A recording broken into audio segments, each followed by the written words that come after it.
At Arizona State University, we've made online education better, smarter, and more personalized so you can go further in your aspiring field. I decided to pursue medicine once I realized that ASU did have the online program for biological sciences. You're still required to learn the same curriculum. You're still being tested on the same content that anyone would be tested on in person. The comprehensiveness of the program prepared me so well for medical school. Explore over 350 plus programs at asuonline.asu.edu.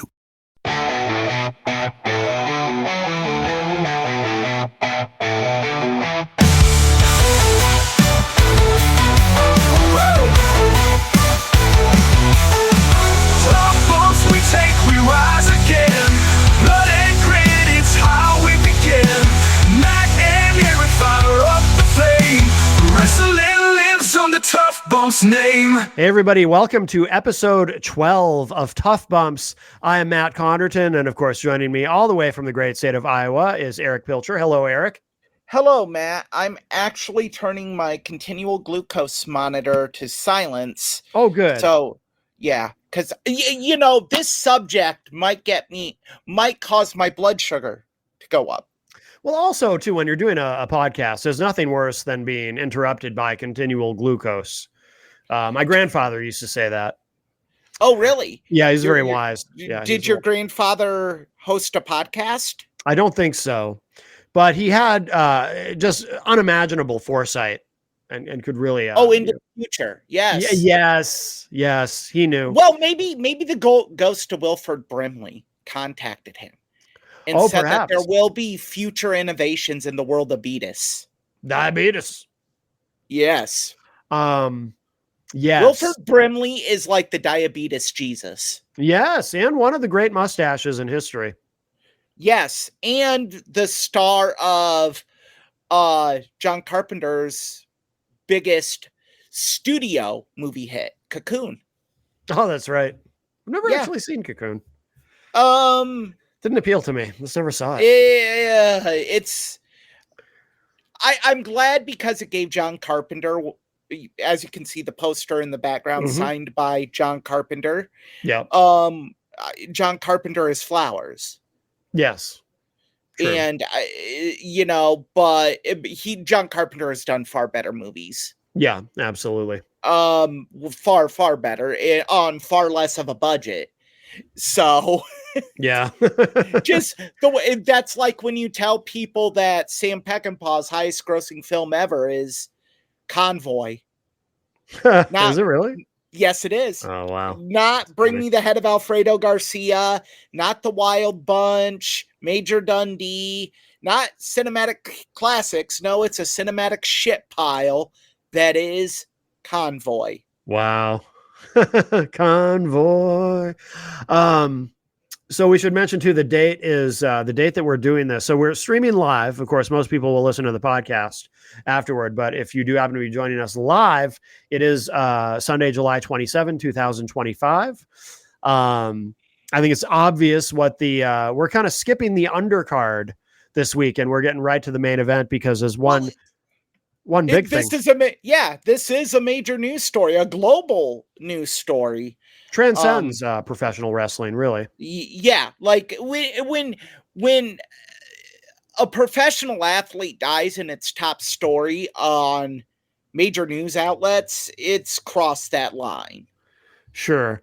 Well, Hulk Hogan, arguably one of the most famous people in the world. Like, you could show a picture of Hulk Hogan to somebody, on any continent in almost any country, and they would know it's Hulk Hogan. You know what I mean? Yes. Yeah. Good, bad, or indifferent, he was a major player in the boom of professional wrestling. Put it mildly. And I say major player because people say he's solely responsible. And as I've said on this podcast, that's horribly inaccurate because Hogan was just an avatar in this. Without Vince's vision, without Vince's money, there isn't a Hulk Hogan.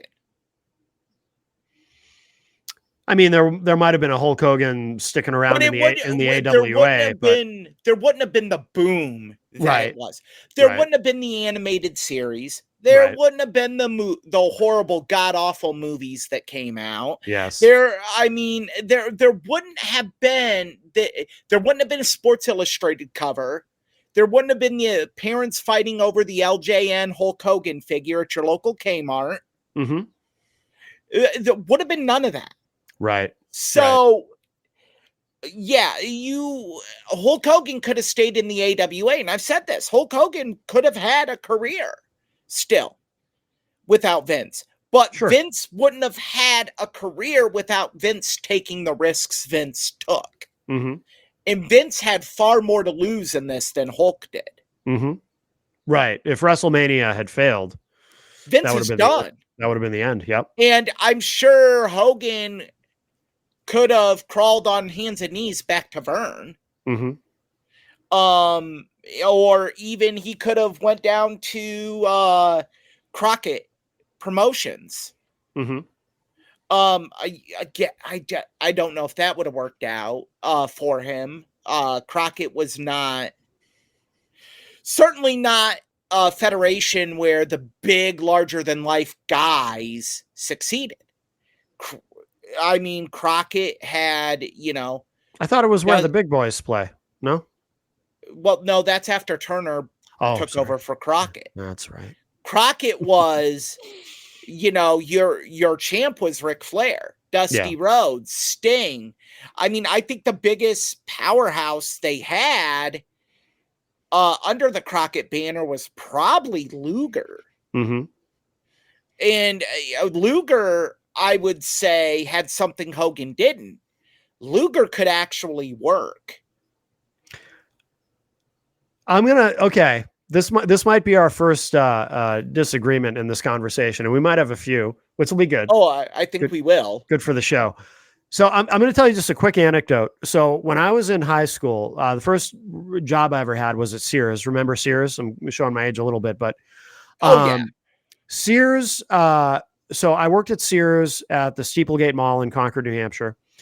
And there was this guy there. I was in school. There was this guy there named Mark Perry. I haven't kept in touch with him. I have no idea what happened to him. Hard to find him too, because Mark Perry is obviously a very common name. But I would think so. Yeah. But he was, he was older than I was. He was probably in his 30s. He was one of the managers there. And he and I were having a conversation one day, and he found out that I liked professional wrestling, and turned out he was also a lifelong fan. He'd been watching it, since he was a kid. And he said something to me that was very interesting. So we were talking about Hulk Hogan one day, and I said to him, I think Hogan's kind of boring, at least as far as his matches. You see one Hogan match, you kind of see them all, and he doesn't really do much. A lot of kicking, punching, body slam. It's not that interesting to me. Mark said to me, he said, and keep in mind, this is before we had YouTube. Now you can just go on YouTube and find almost anything. But this was back in the days where the only way to see this stuff that you couldn't just see on television was tape trading. And you've even told me you used to do that, right? You used to trade tapes. I never got into that part of it, but Mark told me at the time, because again, this was pre-YouTube. He said, if you ever get a chance to get your hands on a tape of some of Hulk Hogan's matches from Japan, it might change the way you feel about him and what he could do in the ring. So I just kind of filed that away in the back of my mind, I guess, because then years and years later, sorry about that. I forgot to mute my phone. Years and years later, I'm sitting at the computer one day, and this memory just pops into my brain at random of Mark Perry telling me, hey, if you get a chance to see some of Hogan's matches from Japan, you might see him a little bit differently. So I just went on YouTube, because at this point we had YouTube, and I just type in Hulk Hogan Japan, and I found a bunch of matches, and Mark was right. Like Hogan, and this is where I disagree with you, Hogan could work. He just and I'm sorry to cut you off. No, yes, no worries. His Japan matches, yes, he worked. Yeah, but again, what's the majority of his work? If you're comparing a body of work here, and I compared him to Lex Luger because I think in the 80s that was probably the fairest comparison you could do. Sure. Luger did it in the 80s. Would you think Hulk Hogan could go hold for hold, not hold for hold, obviously, but not have to be completely carried in a match with Ric Flair? Because Luger didn't have to be completely carried by Flair. Sure. I think Hogan, at that point in the 80s, would have had to been carried by Flair. Because he was so ingrained with the way he did things in WWE. And I think to a degree, that's why their house show matches went over like a broken sewer pipe. Because if you don't stay in that mode of working like Hogan worked in Japan, you lose it. Sure. You can't do it anymore. Yeah. I mean, and so, yeah, Hogan worked in Japan. Yeah. But at the same time, you look at the dance partners he had in Japan too. Oh, sure. But he was guys that could really mask any shortcomings he had. But I just remember, I remember seeing him, throwing insiguris and doing all kinds of stuff. Even just variations of suplexes that I never saw him do growing up on US television. Like he was pretty, don't get me wrong, he wasn't Lou Thez, but honestly, I was genuinely impressed with what I saw, and I said, "Wow, Mark was right." I mean, he was holding his own in there. He was impressive in Japan, which I think American audiences have every right to feel kind of shortchanged. Yeah, when you look at what he could do in Japan. Yeah. And it is very forgotten what he did in Japan. It's also very forgotten what he did in the AWA. He worked in the AWA. True. That's true. Because you had to work in the AWA. That's true. You couldn't just coast under Vern Gagne. Right. Vern would have kicked your ass if you did. Yeah, that you would have been put in the ring with Crusher Khrushchev or Mad Dog Vachon in just Or Vern would have gotten in the ring and stretched you. Oh yeah. Henning, Nick Bockwinkel, Larry Zbyszko, guys that had no problem turning a match into a shoot if they absolutely had to. Yeah. Oh yeah. And I guess and I've never heard it really explained, but I guess just Vince wanted him to just do the big moves. And I guess Vince was right, because obviously it worked in terms of drawing money and building the empire that became the WWF. But we did get shortchanged. What you said, that was a good way of putting it. We did get shortchanged because Hogan could have given us more. Because he could have, certainly. And he really could have shown more, and it would have been better for him, because then you could have had those long programs with guys like Curt Hennig, Rick Rude, guys that could work in the ring. The problem is everyone's like, well, why didn't they have these feuds? Why didn't they have this?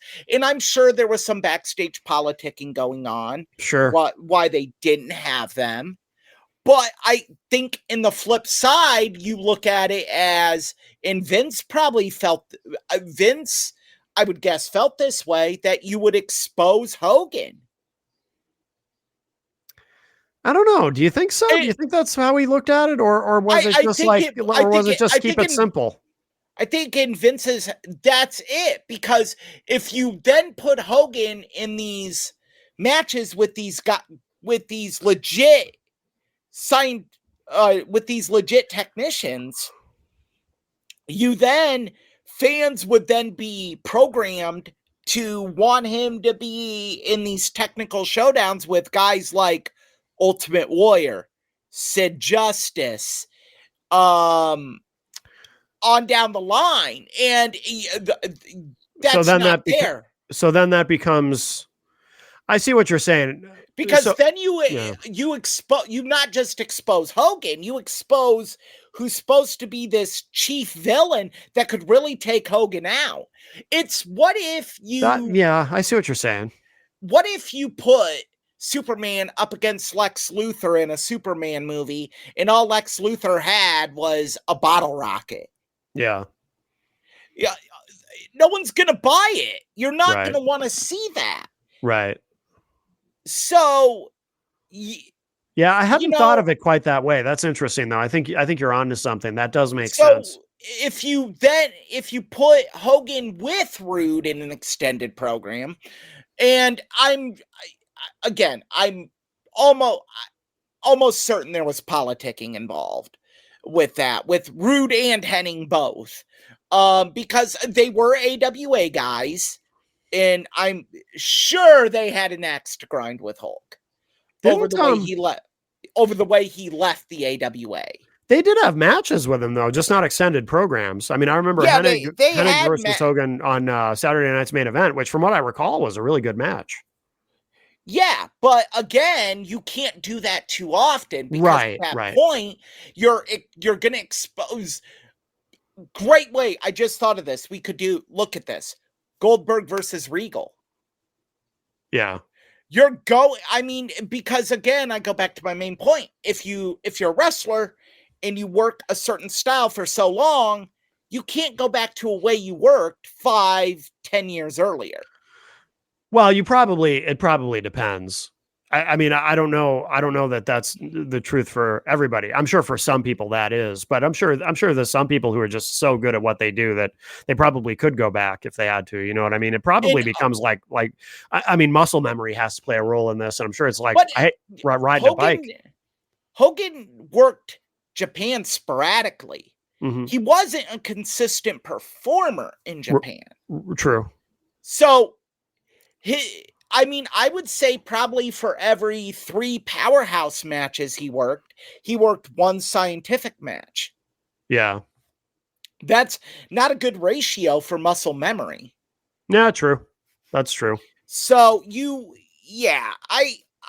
did get shortchanged. And it could have, now that I think about it, might have tied into Hogan not wanting to do that program or that match with Brett. Yeah. Because then you're like, okay, I'm out of the company. I just had this match. Dirt sheets are becoming big. People are gonna rip on this. I hurt my value. Not just if I do decide to go to WCW, but I hurt my value if I decide to do a movie. Right. I'm not the Immortal anymore. This is a match on pay-per-view, a major event, SummerSlam.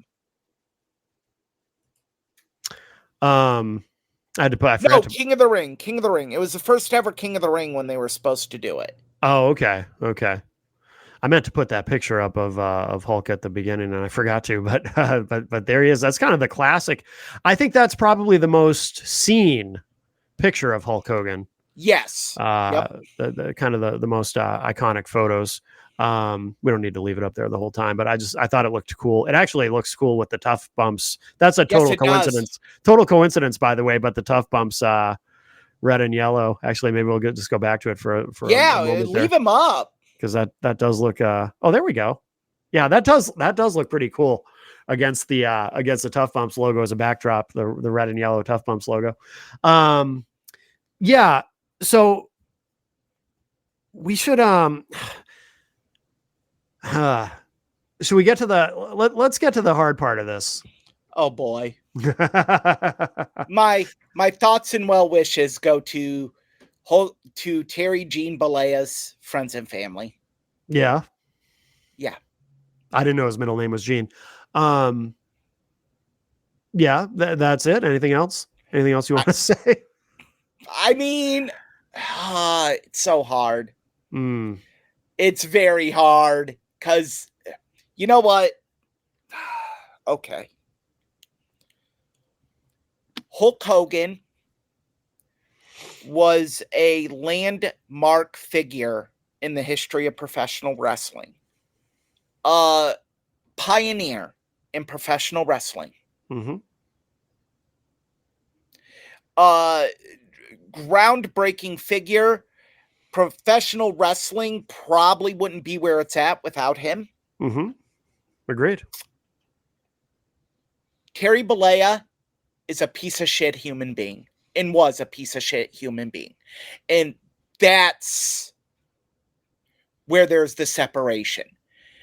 Look, I have been so dismayed over the last few days with the things I have read and the things that I have heard. I would actually like to share with you, Matt. This is a surprise. I didn't even prepare you for this.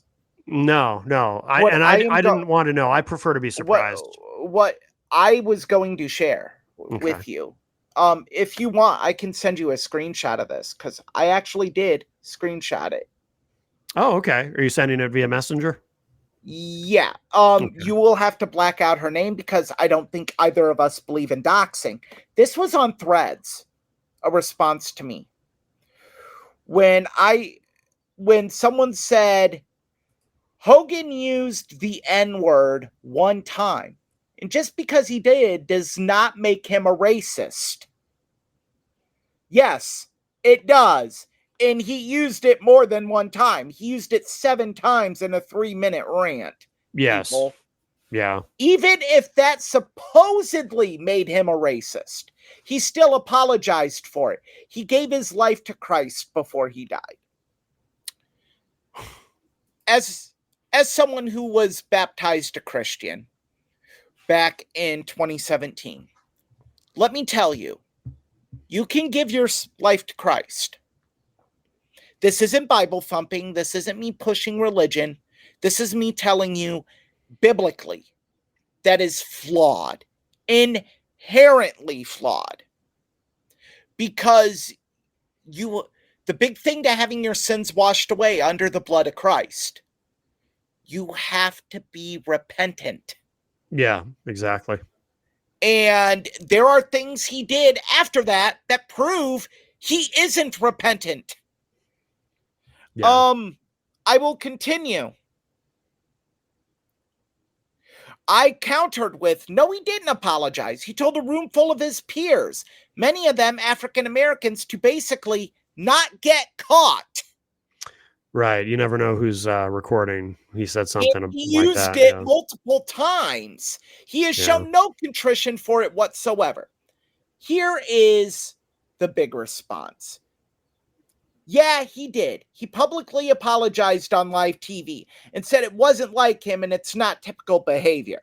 My side note, if you've heard the conversation, he's very comfortable saying that word. Mhm. This was not a first time Hulk Hogan uttered that word. And not only that, but in the diatribe that we're talking about, he even says, "I am racist" to a point. He uses those words exactly. Like Yes. he acknowledges his own racism.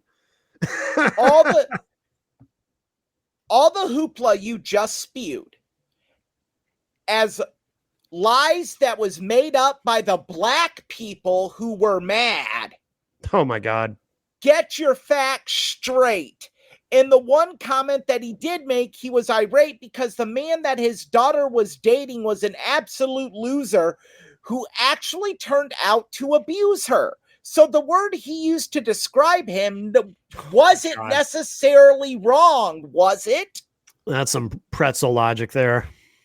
And I said, no, it wasn't lies. His ex-wife and daughter have said he psychologically abused them. He did say the person his son made a quadriplegic, it was the victim's fault. Both of those happened before his racist colors came out. And his public apology was a farce. When he had to apologize to his peers, he just said, don't get caught. Mhm. Both black and white wrestlers said that. Calling anyone a racial slur is deplorable, no matter what they do. The fact that you're justifying it says a lot about your character. Yeah. What is wrong with our society? that Yeah. we have to sit here. And I just sent that to you, Matt. Oh, okay. We have to sit here. Heaven forbid if Ted Bundy died in this era. Ted Bundy, I honestly believe, would have apologists. Was this a public comment or in Messenger? This was a public comment. Oh, I don't think because I don't think I have a way to black that out, at least not in real time Matt, during the show. But I can take care of it for you. Okay, well, because I was going to say, if it's a public comment, why do we have to black it out? Because I don't want to be a part of doxing in any way, shape, or form. Yeah, no, I know. I get that. I feel the same. I just, is it doxing if this person is openly saying this? You know what? Throw it up then. You know what? If you're if you're supporting a racist, you deserve to be put out there. Well, to me, she's already put herself out there. That's what I'm saying. So that's why I don't think it's And I just want to show proof that yes, this really was said. I don't think it's a form of doxing. I mean, we don't have to read their name out loud, but we can at least and everyone that wants, if you want to go look, it's on Threads. Yeah, so there it is. I don't know if I can really make that any. Can I make that any bigger? Probably not. But yeah, there it is. That's the conversation, or part of it. Well, I mean, it's the times we live in. I mean, it's just completely sad. And look, and then his family says to call him a racist at this time is completely disrespectful. No, it's not. When Louis Farrakhan dies, are we going to say he was a racist? Yes, we are. When George Wallace died, was he called a racist and a bigot? Yes, he was. What about David Duke? When David Duke dies? Yeah, I know. I mean, the political climate in this country, though, is such that I almost think that, well, I shouldn't say I almost think, there will be, when David Duke dies, there will be people on social media saying, oh, you shouldn't call him bad things. And that's disgusting. You know, don't speak ill of the dead and all that. To me, it's not, like, from my perspective, I don't think of it, though, maybe quite the same way that I guess so many people do, because we live in a time too where people are so polarized and people think of everything in this sort of binary way, like everything is either good or bad, black or white. Like I don't think it's disrespectful to his memory to bring up the really shitty things about this person. Just like I don't think we're glazing him by saying all the positive contributions that he made to the world of professional wrestling or any other nice things that we might say about him. I mean, I don't know if you have anything else nice you'll say about him, but or me. I don't know if I will either. But we should be able to present a full picture. There was a time where you used to be able to, if somebody died, you used to be able to say, well, you know, this person had a complicated history and they were complex and here's the good about them. And by the way, here's the bad about them. But now it's like everything's so polarized. You can't even do that anymore. If I may, Matt. Yes. I want to circle one of the people that I look up to. Yeah. Malcolm X. Yeah. When Malcolm X died, to this day, it's still brought up.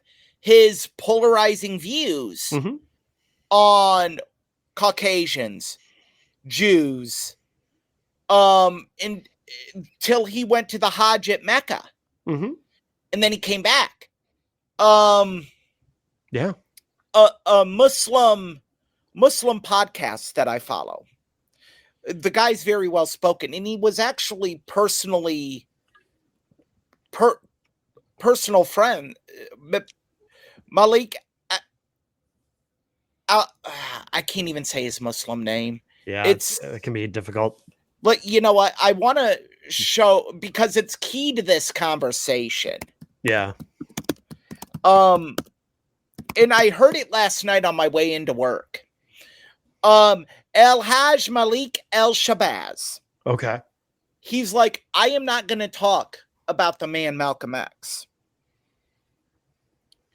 Because the man Malcolm X had very polarizing views, very racist views that were not in line with the views of Allah. I'm going to talk about Al-Hajj Malik Al-Shabazz, a man that lived for 3 months. Yeah. And that really kind of emboldened me for this podcast today, because it's like, yeah, we can talk about Hulk Hogan, but we also have to talk about Terry Bollea. Exactly. And you have to differentiate the two. Hulk Hogan, that's why I spoke the way I did, because I want to make sure we're clear. Hulk Hogan deserves reverence for what he did for professional wrestling. But you don't have to, because you honor Hulk Hogan, you do not honor Terry Bollea. Right. Terry Bollea was not, based on evidence, not personal opinion. If we're just looking at the evidence, not a good person. Yeah, Terry Bollea did not live up to the character that he played. Right. In a sense. Even on the most minuscule thing of say your prayers, take your vitamins. I mean, we go back to that just train wreck of an Arsenio Hall interview. Yeah. You know, yeah. He did bear false witness. Yeah, as one might say. And, you know, I mean, look at what he did, you know, to his coworkers when his run was really hitting the ground running. He could have been a force of so good in professional wrestling had he went to Vince McMahon and said, Vince, brother, I think we need to allow the boys to union up. Yeah. They could have been so protected and so much better off. But no, what did he do? He went to Vince. Brother. Jesse. Yup. That ratted him out. Starting a union. Jesse lost millions. Yeah. Over that. Jesse's one of my heroes. I love Jesse the Body Ventura, the governor. And you know what? You wanna talk about a man. I feel this. A man's character is, when he passes on, a man's character is best shown by his peers. Mm-hmm. How many wrestlers have come out and said, "Rest in peace, Hulkster"? Hundreds. Mm-hmm. Let's think back to when someone that was highly regarded in the world of professional wrestling passed away. Let's look at the condolences that the statements that came out when Macho Man Randy Savage came out, when Macho Man died. We're talking paragraphs. Oh, yeah. Yeah. Hogan, 3 to 4 lines. Randy Savage was much more respected. And look, I have to acknowledge, though, I can't say anything about that without some of my own bias creeping in for people who don't know. And that's Macho Man Randy Savage is my all-time favorite. But my all-time favorite is still alive. So yeah. I'm sure.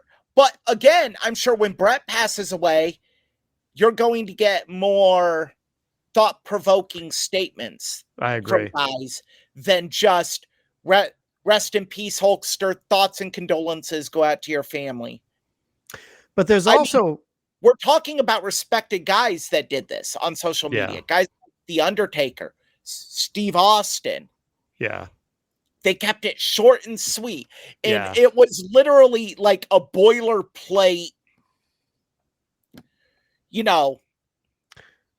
Well, part of the problem, though, too, is because of, and really, I think it's more about, if we were to trace it back to one specific moment in time, that recording where he's using the N-word multiple times and complaining about his, I don't know if we were ever specific about this part, that he was complaining about his daughter being in an interracial No, it was clear because he said the line.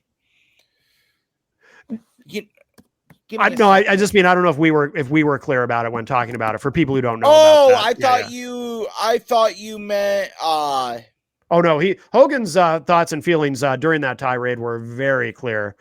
He did not approve of his daughter being in an interracial relationship, and that's why he repeatedly used the N-word. Because I was like, I think it was made pretty clear when he's like, she could be dating $1 million, 6'8" N-word. That right?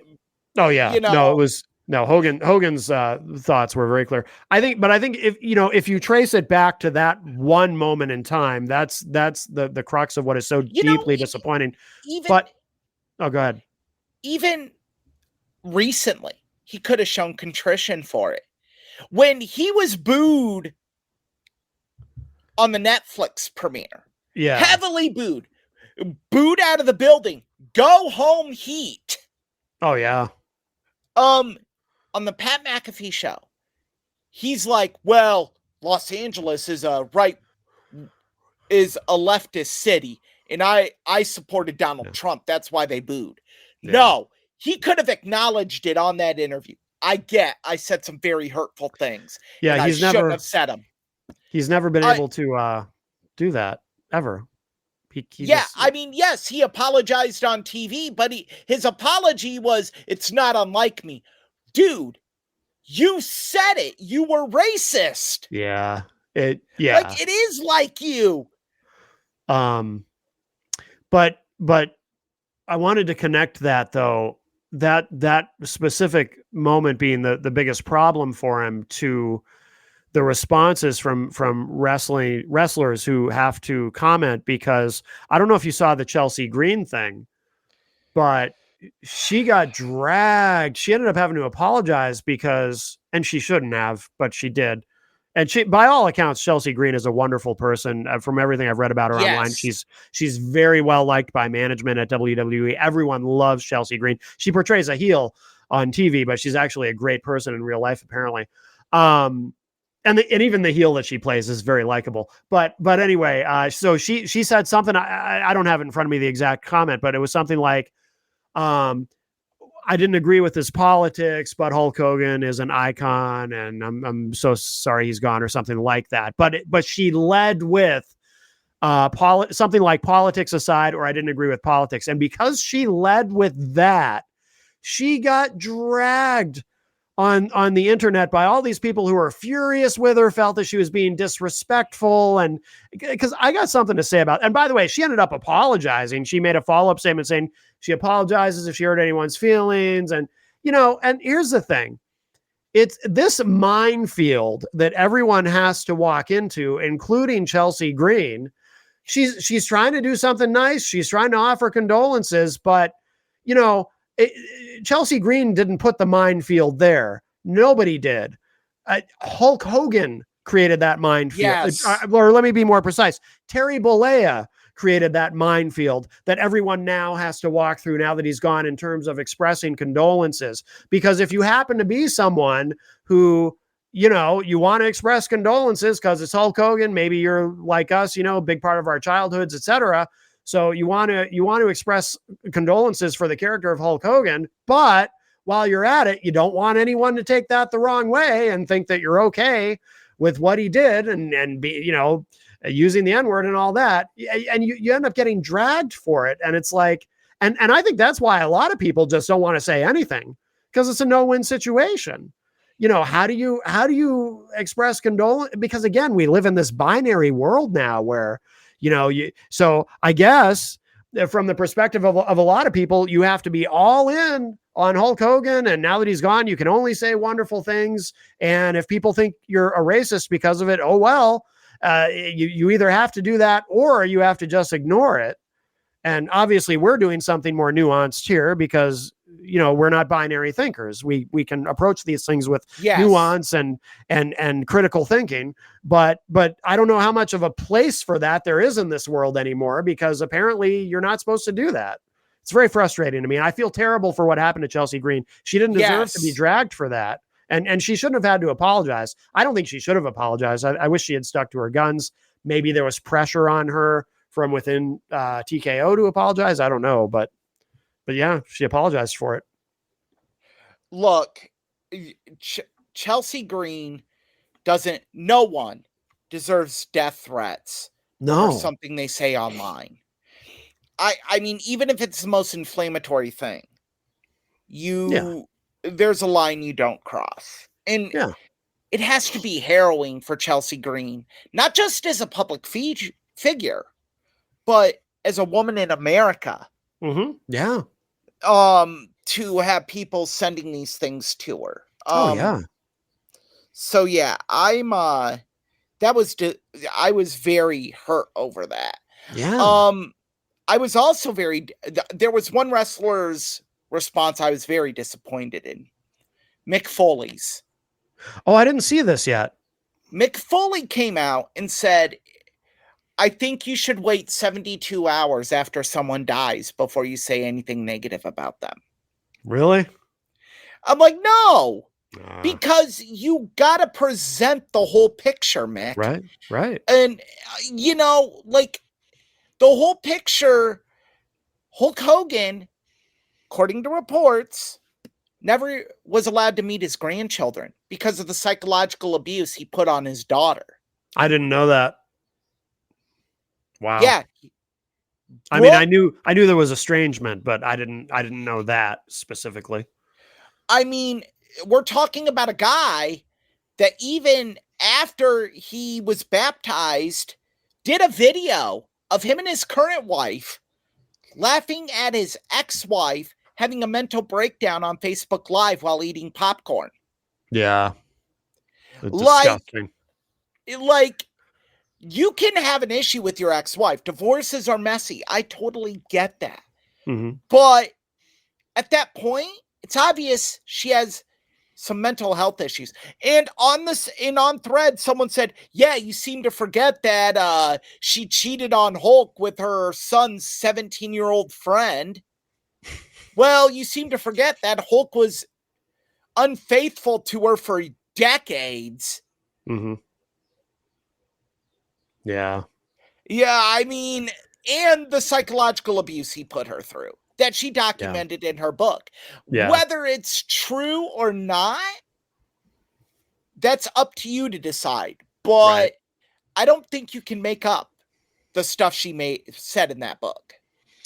Yeah, I mean, who knows? But I know, and I never paid too much attention to that. But yeah, I mean, there's some pretty awful stuff. I got a preview copy of her book. Actually. Oh, really? Oh, no kidding. Yeah, I had written a column for the Kirkwood Community College Communique about Eddie Guerrero when he died. Yeah. And after that, we started getting like wrestling preview copies from Simon and Schuster. Oh. And that was one of the books we got was Linda Bolea. Oh, no kidding. Wrestling with the Hulk. Oh. And yeah, there were some things in it that you're like, this is just tawdry. Like she alluded to him and Brutus having a affair. And you're like, oh, yeah, I don't buy it. Like, I mean, if they did, whatever, but I mean, it's funny as a wrestling fan. You're like, man, kind of brings Brutus being called Booty Man in WCW under a whole nother light now. Or maybe he put on the Zodiac costume and Hogan liked that. No, come on. He had to be the disciple with leather biker's vest. That's right. That's right. Yeah, brother, show me the goods. Oh, God. Yeah, so it's it's a complicated legacy. It is. And we have to, and I don't buy this that when someone dies, you just have to talk good at them. I call it the Bambi theory. If you can't say anything nice, don't say anything at all. No, you have to present the whole picture of their life as you so eloquently put it, man. Yeah.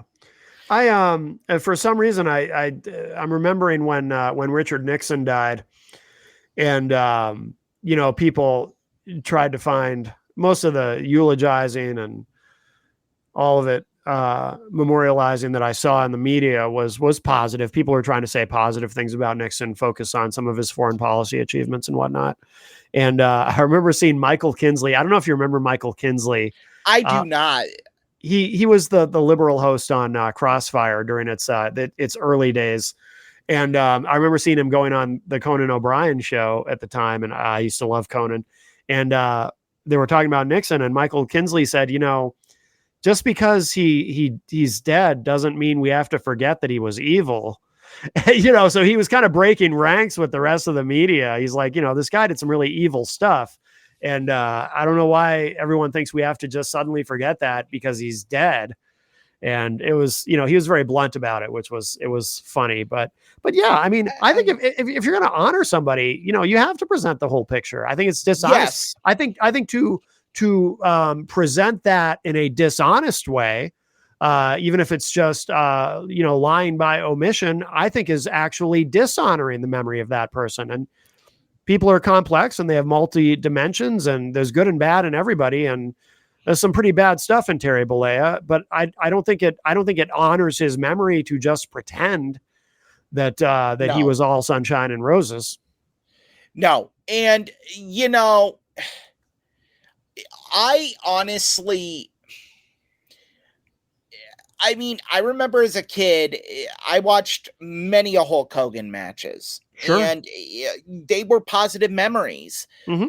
But it's also like, I think as you get older, you become more jaded.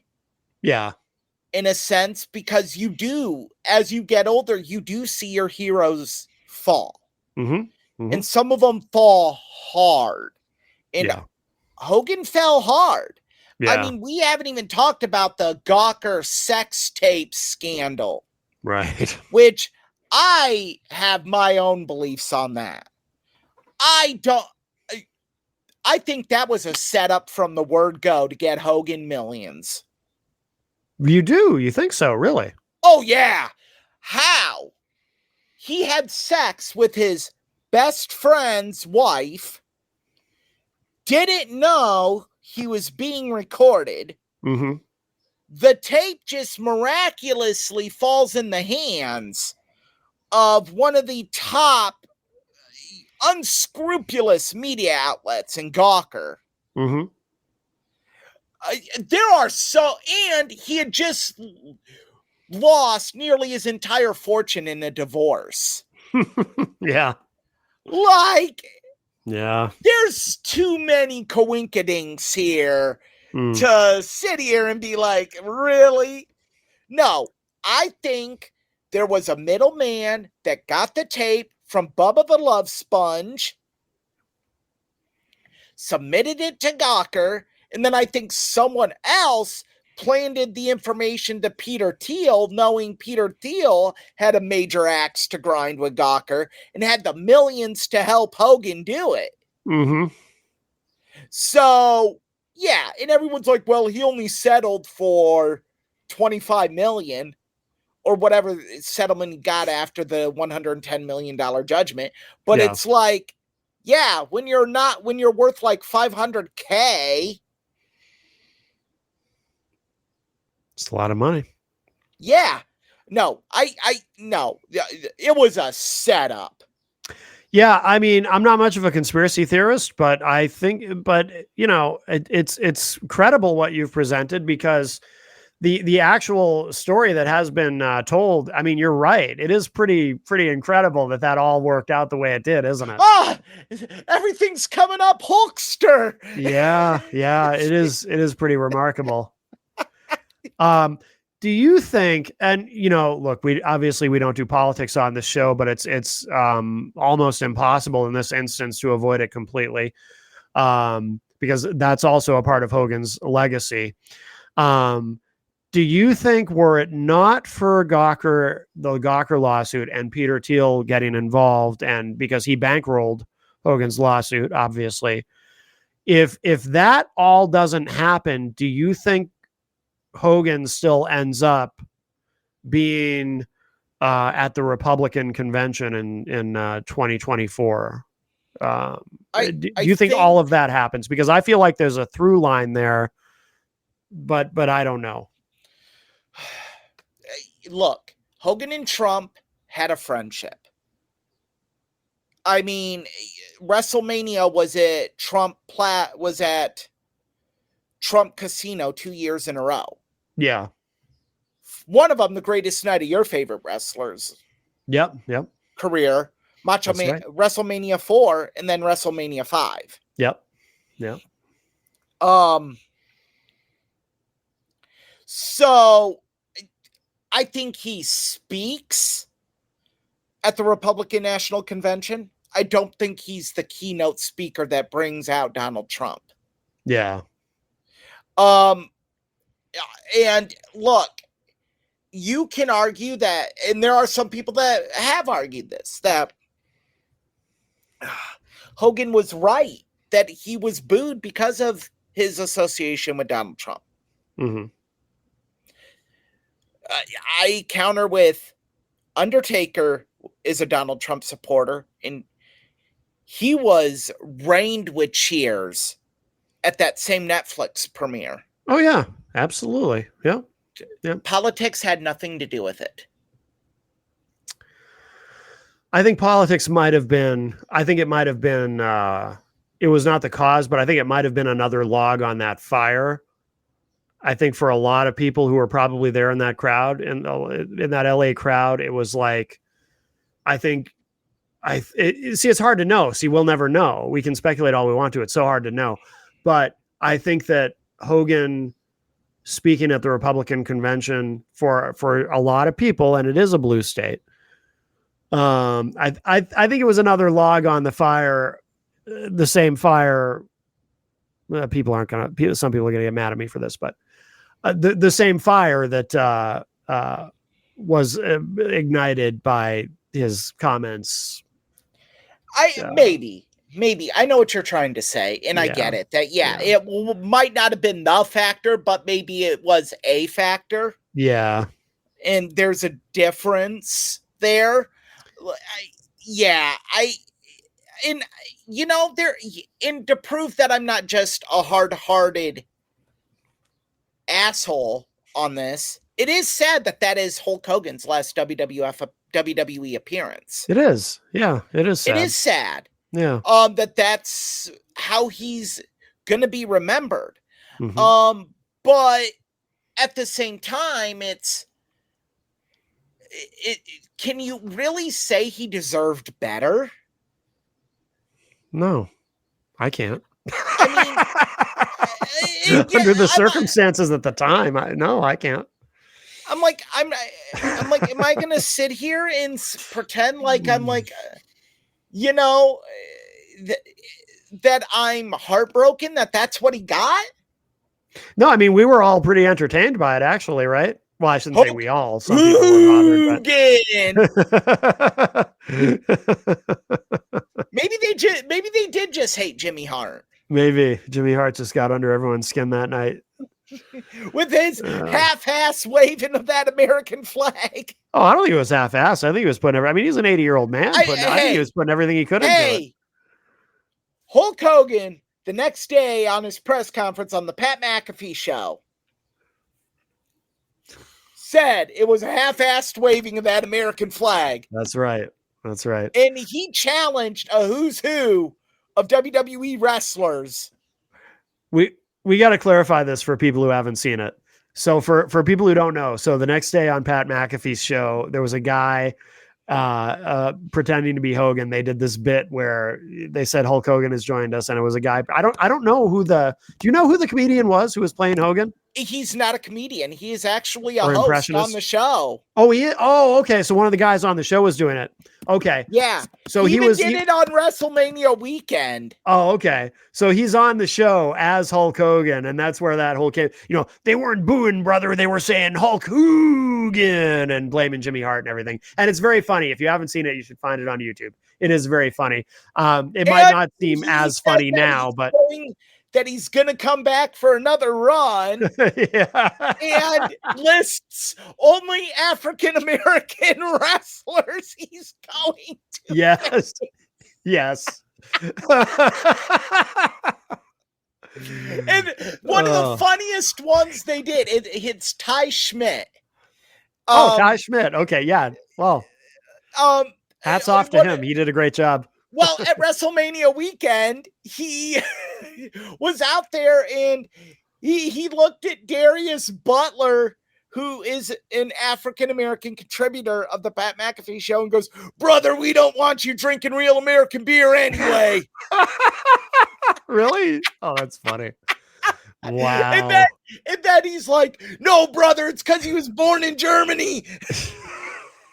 Get your head out of the gutter." Wow. I didn't know about that. That's funny. Wow. Jeez. And to be fair, Darius Butler was born on an Air Force base in Germany. He's like, "Real American beer is only for real Americans, brother." Oh, that's funny. Do you think that there was any conversations or any hand wringing about whether or not to do, on SmackDown, they did the 10 bell salute where they had everybody come out on the stage. Tommaso Ciampa not wearing a shirt, by the way, which looked strange for a tribute to someone who just died. But like, do you think there were, because that, I wasn't sure they were going to, I mean, I had no doubt they were going to do a big tribute to Hogan, maybe with a long video or something, but the actual 10 bell salute, I wasn't sure they were going to do that, because that puts everybody who's out there in an awkward position, right? Because then you could tell some of them were in an awkward position. Some of them did look uncomfortable, didn't they? Yeah. Solo Sikoa. Yeah. Jacob Fatu. There were others. And yeah, if you're a person of color, especially, right? How do you stand out there for this and not feel like this is kind of weird? I don't know. I don't know if I should be here. I'm looking up something to send so you can share it with the audience, because it's very telling. Really? Very, very telling. And I'm wondering too, and I say this only half kidding, do you think Tommaso Ciampa not wearing a shirt was some form of like, was he sending a signal with that? Because that was weird.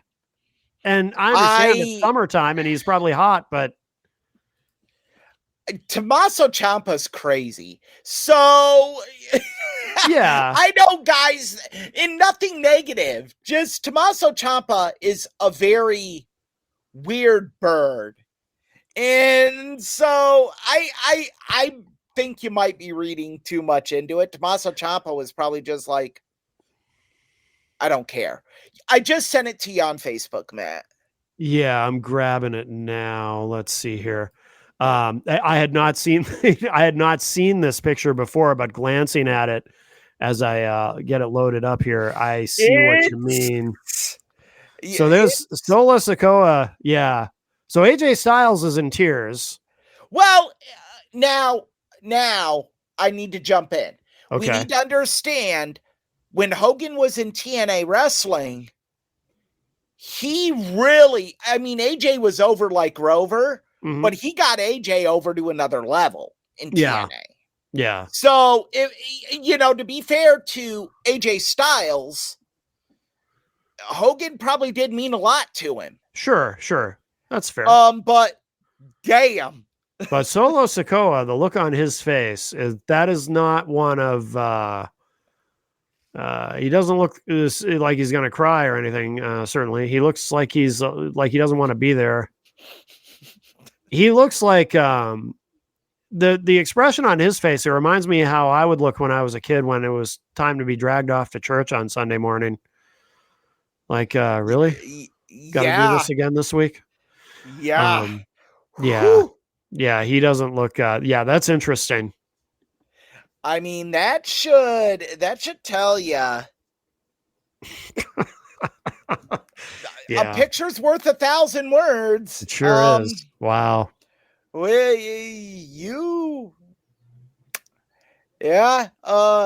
let me see if I can find Jacob. Jacob Fatu's was interesting as well. Oh, really? Oh, I'd like to see that. Yeah. Yeah.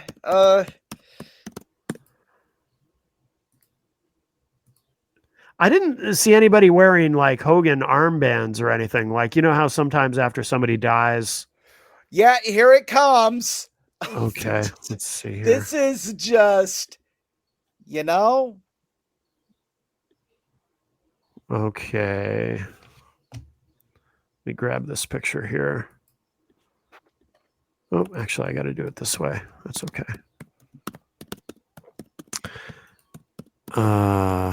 Geez, I don't know what to make of that look. let me grab this and put it up here for people watching live here. I mean, look, Tony Schiavone had a very telling statement.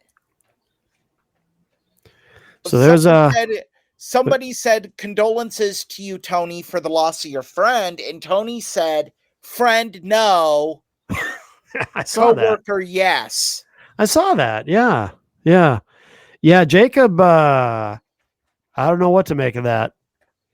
I mean, and there you see Tommaso Ciampa. It looks like Tommaso Ciampa is staring for a way out of this. Yeah, Ciampa didn't look like he wanted to be there either. That's why I kind of wonder about the not wearing a shirt. Like, I really do. I wonder, was that like his way of saying kind of like, I'm not really feeling this?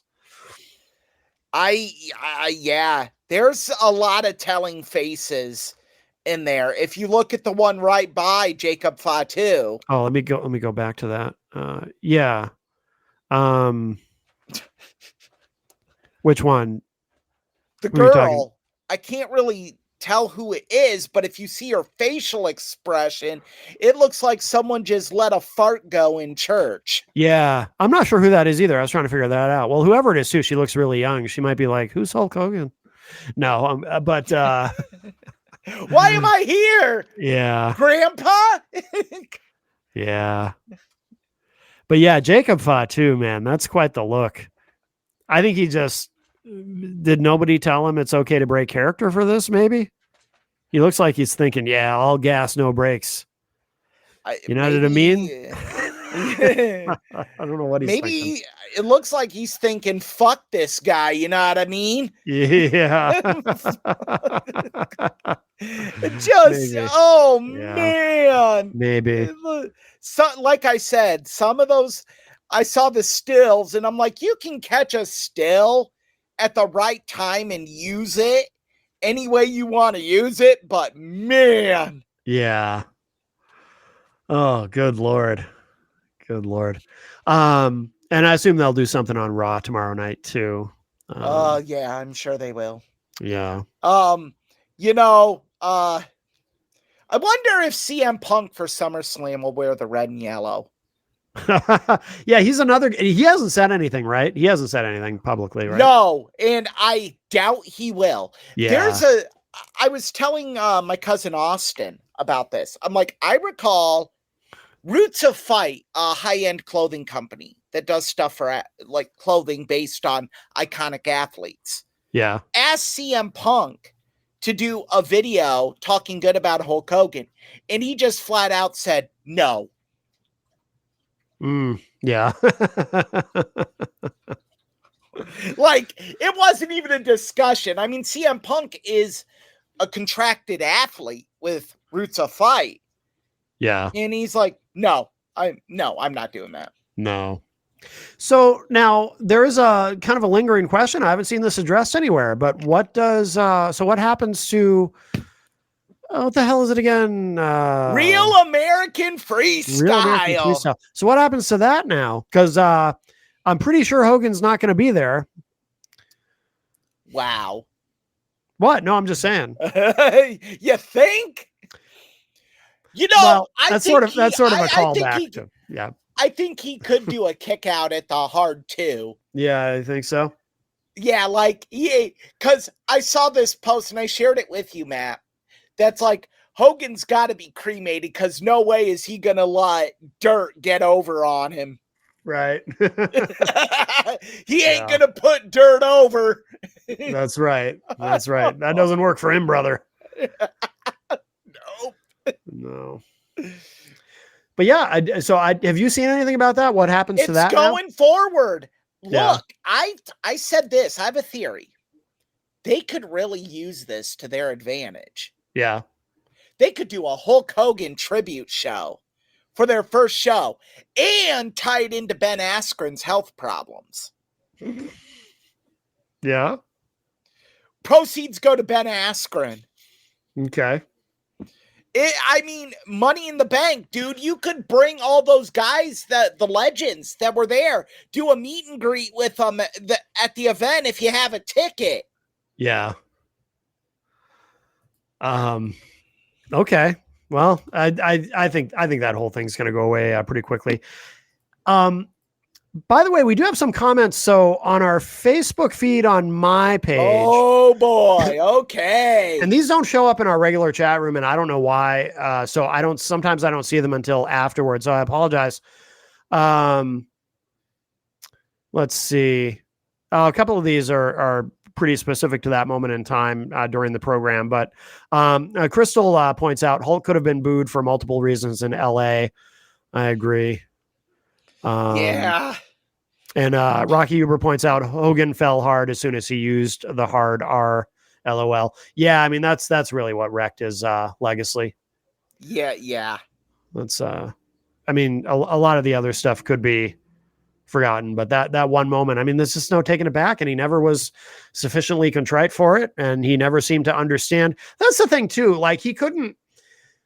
The thing about that is too, there's no excuse for not being able to navigate some sort of way afterward, like do the apology tour and everything, because there's plenty of previous examples. I mean, we live in a world where Dog the Bounty Hunter. Yeah. Like Hogan, follow that blueprint. Or Don Imus is another example. Let's not, because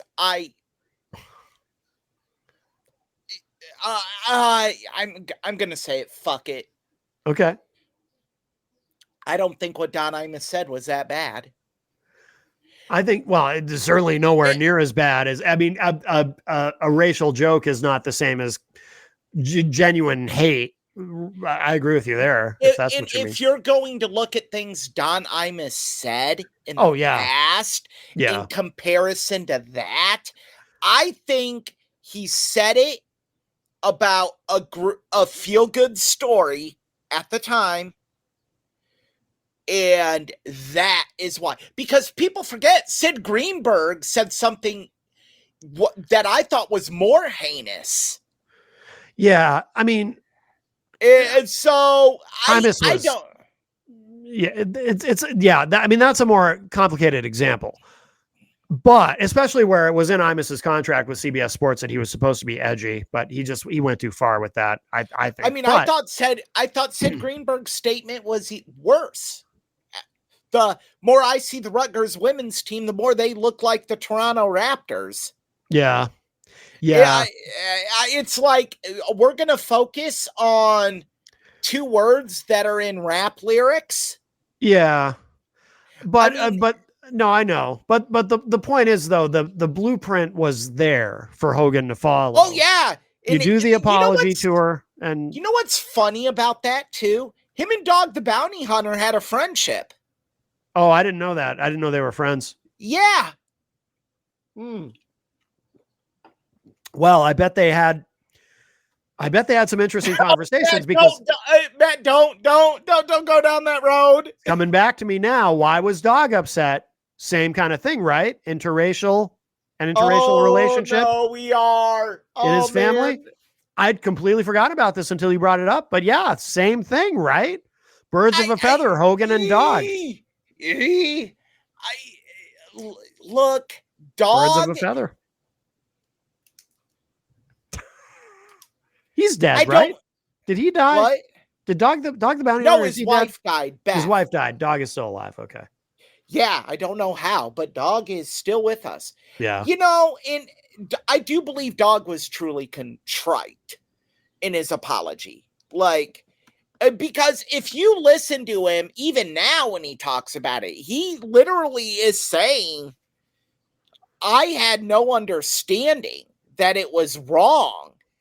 And Yeah. if you listen to the way he interacted with the people in Hawaii, especially Kona, which is a very crime-ridden area, you can see why he would legitimately think he had the hood pass. Mm. So I think the situation, now I don't condone what Dog did. No. But But I'm saying the explanation is more feasible than Hogan's. I don't know if I believe that he was, I don't know what I think of Dog's apology and whether he was truly contrite or not, but at least he tried. Like Hogan didn't even try. Hogan did it once after WWE fired him. Basically wiped him. People forget that. They wiped him out of the Hall of Fame. Yep. You could not, you typed his name in on the WWE search bar and nothing came up. Oh yeah. They Yeah. whitewashed him. Yep. Oh yeah, they buried him for a while. So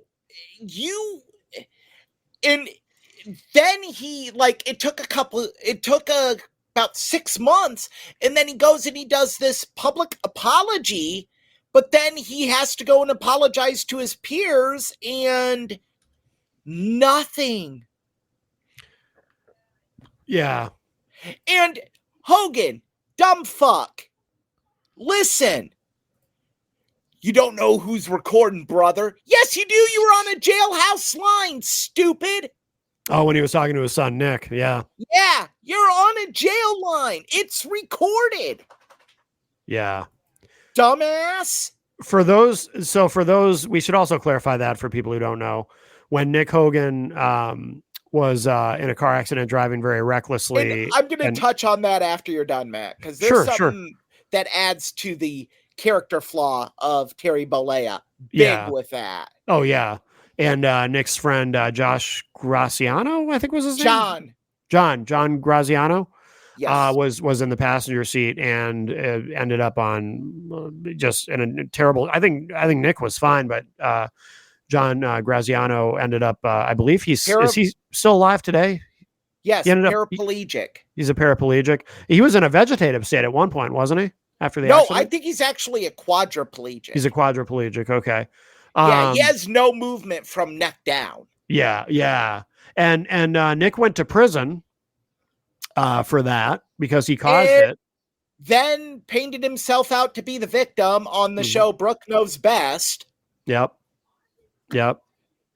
People don't know how hard it is in prison. I saw so many horrible things. Yeah. How about your friend who can't talk? Yeah, exactly. Yeah. And this, Hogan victim shamed the guy. I know. Like, he's like, this was pretty low. It's his fault because he wasn't wearing his seatbelt. Yeah, didn't he also say to Nick on one of those calls that it was karma, that John had probably done something really terrible, if not in this life, maybe in a past life, and this was karma catching up to him? Yeah, and on that same call, he said, "My fear is that when I die, I'll be resurrected as a black person." Oh, I didn't know he said that on that call. Let me get that direct quote. Oh my God. Yeah. So for anyone who at this point is puzzled as to why Solo Sikoa looked like he didn't want to be there for the 10 bell salute, here's why. Jeez. I don't know if I even knew that part, that he had said that. Yeah. He said. So he was teaching so obviously he had raised his son, so to be racist as well, I assume. Yes. Also dreading the idea that his son's arrest could mean that the two could be reincarnated as black man. Jesus. Black man. Wow. Good Lord. Was there any context for that, or did he just blurt that out during the call? Like, what?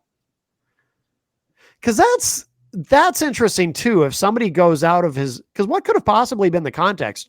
I mean, if he just say something like that, Here is the direct quote. Okay. You know that God gave you this vibe and this energy that you and I are going to live forever, bro.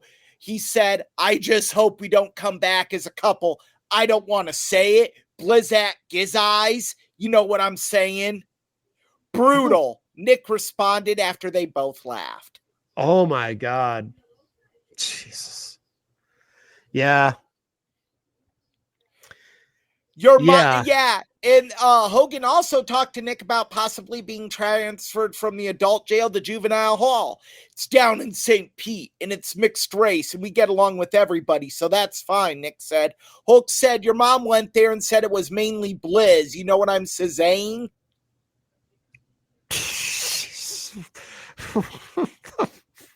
The fuck? What the fuck? All right. Well, yeah. Yeah, here's his apology. 8 years ago, I used offensive language. There is no excuse, and I apologize. Oh, good. Well, at least after 8 years, he was able to muster that up. Good for him.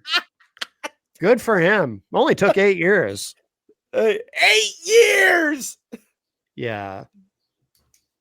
So for people who love Hulk Hogan, who don't understand why anyone would have a bad thing to say, or why maybe we approach this with some nuance. Here's why. Just yeah. So I've gotten a here. I'm gonna try to bring him on screen with us. Come here. Oh, hey, Rocky. I have gotten a better apology from this guy after he pees in the house. Oh, really? Than that. Yeah. Come here, you're not in trouble. And it doesn't take him 8 years, obviously. No. Feeding time is pretty much when it's apology time. Yeah. Well, we've been, this has actually been well over an hour. Is there anything else we want to say about Hulk Hogan this week, or? My thoughts and condolences go out to his friends and family. By the way, let me just ask you this. Maybe this is kind of how we'll put a button on it. What did you feel when you learned? Like, what was your gut reaction when you learned that he passed away? And then I'll tell you mine. Do you want brutal honesty? I do. Yeah. Well, absolutely. One less piece of shit in society. Wow. Mine was a bit more nuanced. No, oh, go ahead. To embellish on that, just so, again, I'm not painted as this disrespectful, hard-hearted person. When Ozzy Osbourne died earlier in the week, I actually shed a couple tears. Yeah. Look, for me, it's my personal opinion. The bad far outweighed the good that I felt towards him. Yeah. And any good memories I had of him as a professional wrestler. I think you are a low human being. If you are a man and you are the provider of your family, to psychologically abuse your daughter and wife. Yeah. Oh, absolutely. I think if you admit to being a racist and then you give a boilerplate apology, you're a piece of garbage. Yeah. I think if you cost your coworkers millions of dollars in benefits and protection because you didn't want to lose all of your money in what a union would do, you're a piece of shit. And that's the crux of Hulk Hogan. Right there is, I feel the character of Terry Bollea far supersedes any good Hulk Hogan ever did. That's why I felt good. One less piece of crap on this earth. Yeah. Well, I appreciate your honesty about it. My feelings are a little different. I felt a little bit numb because, obviously, I mean, I agree with every single negative thing that you've said about him, about Terry Bollea. I absolutely agree with. But it was a little different for me, just, thinking about like it was like I said in that Facebook post the other day. I said, Hogan loomed as a character. The character of Hulk Hogan loomed so large in my childhood. And then of course that big second wind he had that was so important in wrestling during the NWO period and everything, which is my favorite. That was my favorite version of Hulk Hogan, Hollywood Hogan. And it's hard for me to, it's almost hard. It's hard for me not to compartmentalize that a little bit. And so but the other thing is too, and you've heard me say this kind of joking. I'm going to say something familiar that you've heard me say before, but I'm not actually joking when I say it. I usually say it when we talk about a certain individual we make fun of, but once someone passes away, that's it. There's no more chance for redemption. And I wish that Hulk Hogan at some point could have finally figured it out and said, I said some really hurtful things that are racist, and I regret not only saying those things and the negative impact that those words have, but I also regret that the impact that has on my legacy, the character of Hulk Hogan, because Terry Bollea, in those moments was not living up to the character of Hulk Hogan. And Hulk Hogan is for everybody. Hulk Hogan doesn't care what color you are. Hulk Hogan's for everybody. Yep. I wish he could have somehow, someday, some way gotten to that. And, I agree. I can't agree with you more. And now it's too late. And that makes me sad. I'm going to kind of put a bow on my feelings, and it's something I've said before on the show, even about him.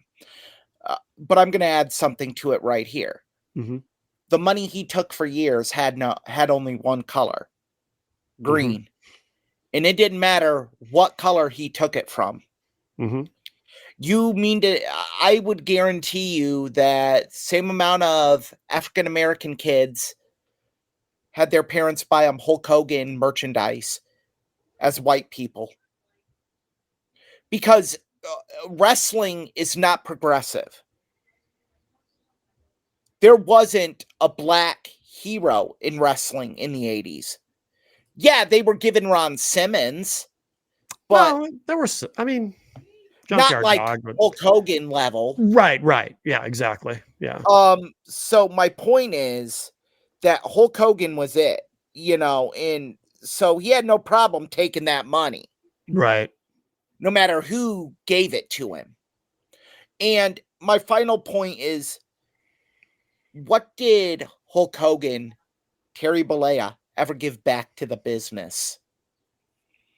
People are like, his injuries. And any man or woman, anybody who steps into those rings is giving their body to this business. That's nothing special. This business gave Hulk Hogan so much. When did he pass the torch? When did he genuinely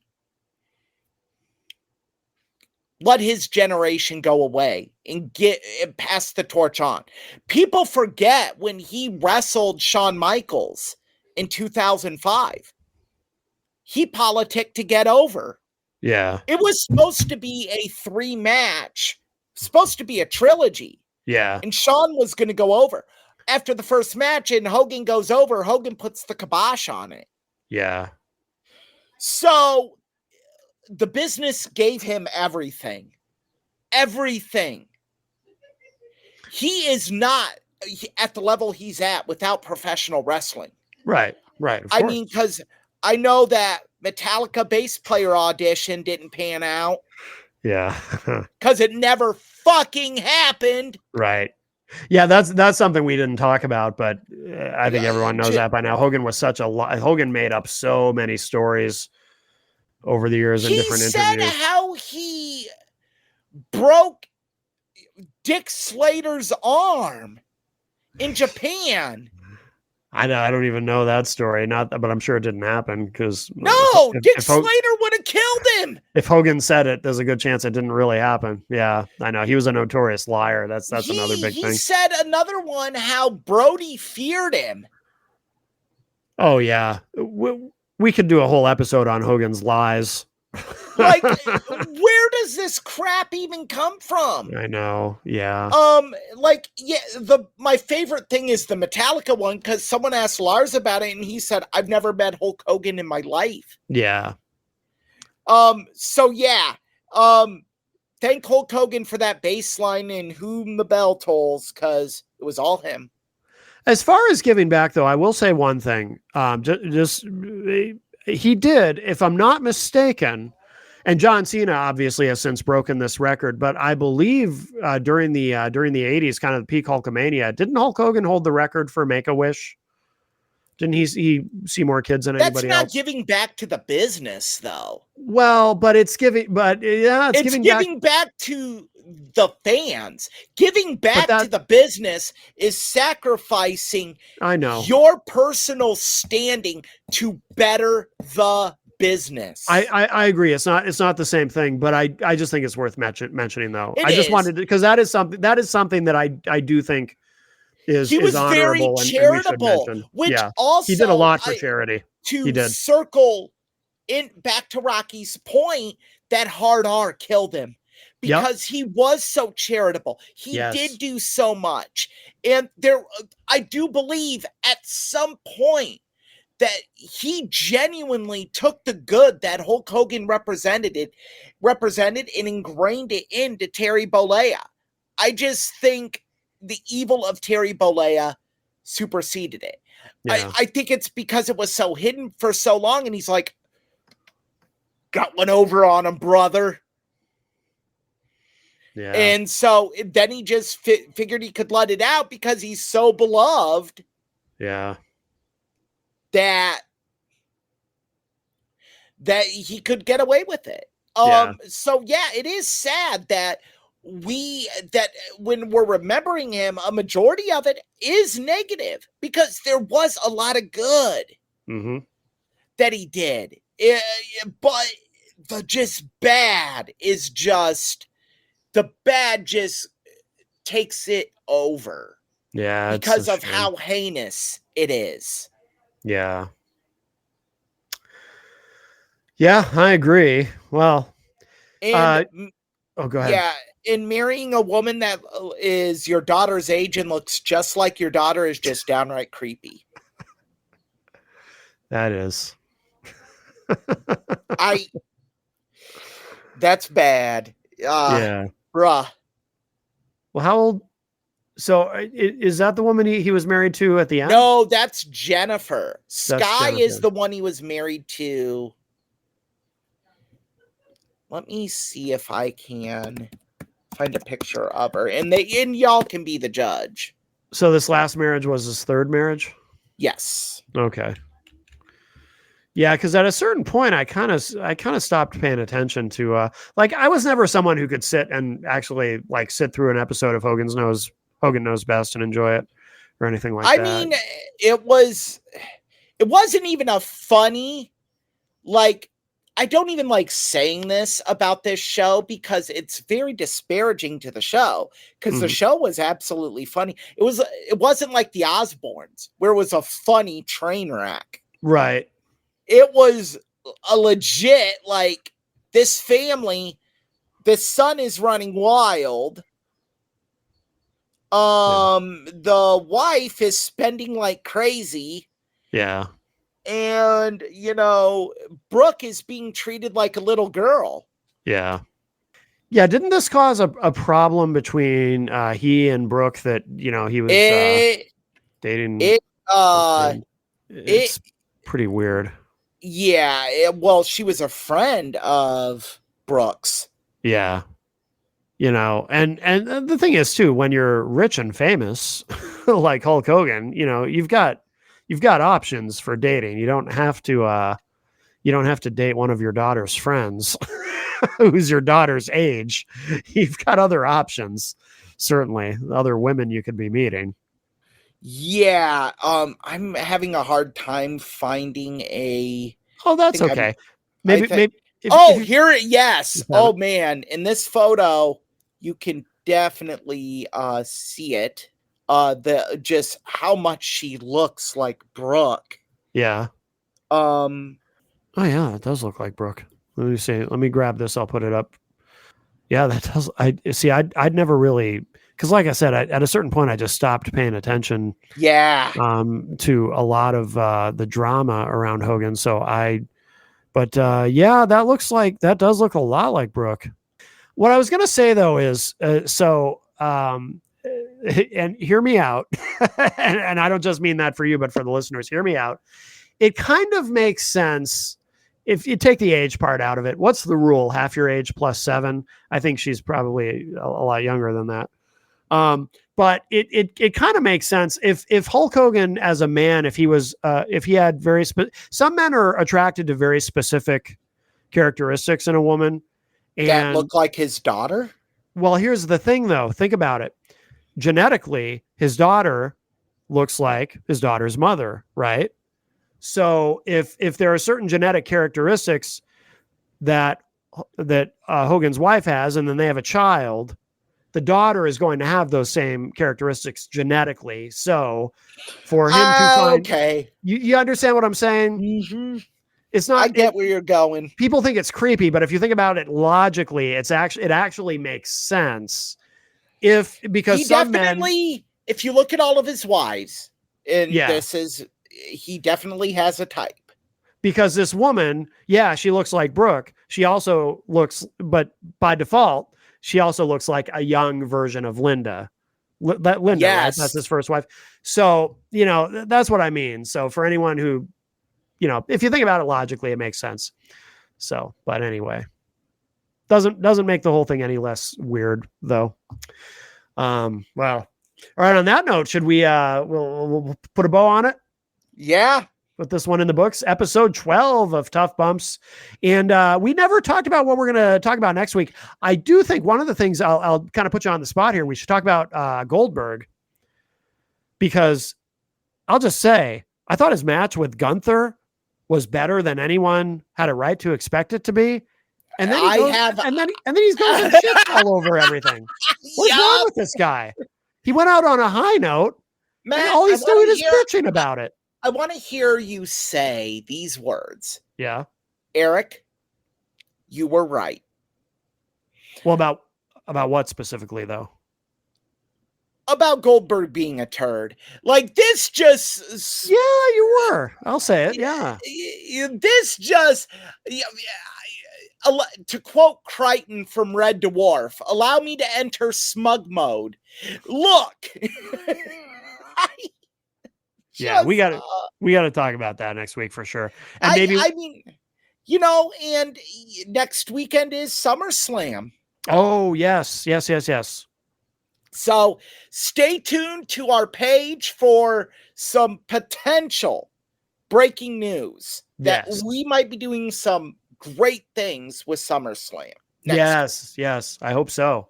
All right. So on that note, thank you to everyone who participated in the show live, who watched live, and thank you to everyone who's listening to the podcast.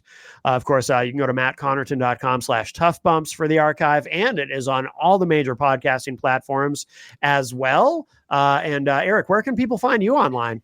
You can find me at Facebook at Eric Pilcher, ERICH. If you type in facebook.com/BITW319, you will find me.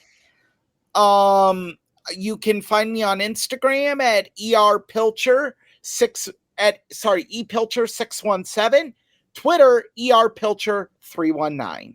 All right, very good. Thank you, Eric. Thank you, everyone who joined us this week on the show and who supports the show. And rest in peace, Hulk Hogan. All right, we're out.